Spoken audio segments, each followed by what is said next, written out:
Let's go to Jace, who's calling in from Missouri. Jace, what's your question for Adriel?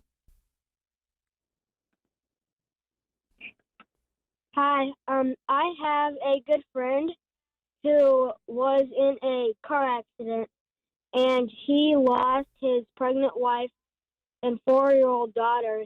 He thinks that God is punishing him because of his past career as a Marine and did some difficult jobs.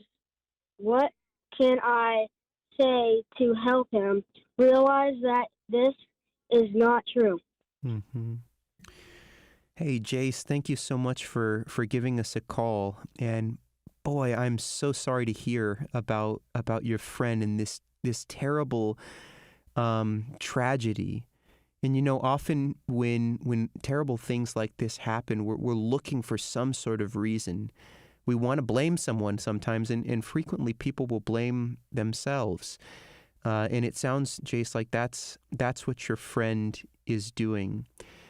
Now, what can you say? Is there one Bible verse that you can give to a person to change his mind? I don't think that there's a one verse to go to.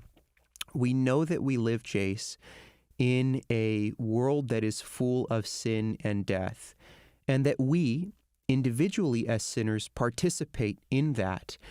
But to conclude from this that this terrible thing that your friend experiences, that's just God punishing him, judging him. I don't think that that's the right approach.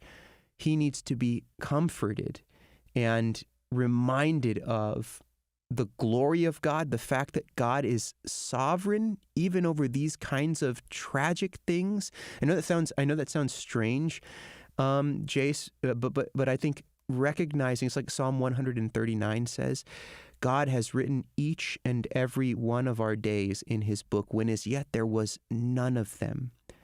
And so I think one thing you could do in talking to your friend is praying for him and reminding him of the fact that these things are terrible. They're a part of the fallen world in which we live, but that God is not taken by surprise, and that he knows each and every one of our days. And so this situation is something that the Lord knew about, and was not, I wouldn't say, punishing this person.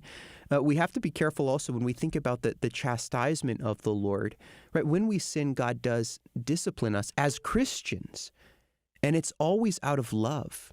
It's something that he does not because he's trying to condemn us or ruin us. Quite the opposite. And so, Jace, maybe your friend also has just a bad understanding of the discipline of the Lord, because if he thinks, well, God just wants to crush me and destroy me because I was such a bad person, things that I did in my past, that's not the God of the Bible. And so I think continually also giving a clear picture of the love of God in Jesus Christ, what God did for him in sending his son into the world to experience the weight of our sin. Even I don't know what his particular situation was in terms of what he feels guilty about, but those sins Jesus took. Jesus took those sins so that we are not condemned. And God is not just, waiting to crush us like this cruel dictator. No, he's merciful and kind, and when he does discipline us, again, it's out of love. And so that doesn't seem like what was taking place there. But I would just encourage you, brother, to be continually in prayer for your friend, to pray for the comfort of the Holy Spirit to come, and maybe having those conversations about the nature of God's discipline, specifically for his people, not to crush them or to condemn them, but to sanctify them and out of love. And it doesn't sound to me like that's what this is. This sounds like a tragic event that God knew about, all our days written in his book, but not punishment for this individual sin. Christ took our punishment on the cross. And so he comforts us in the midst of our affliction.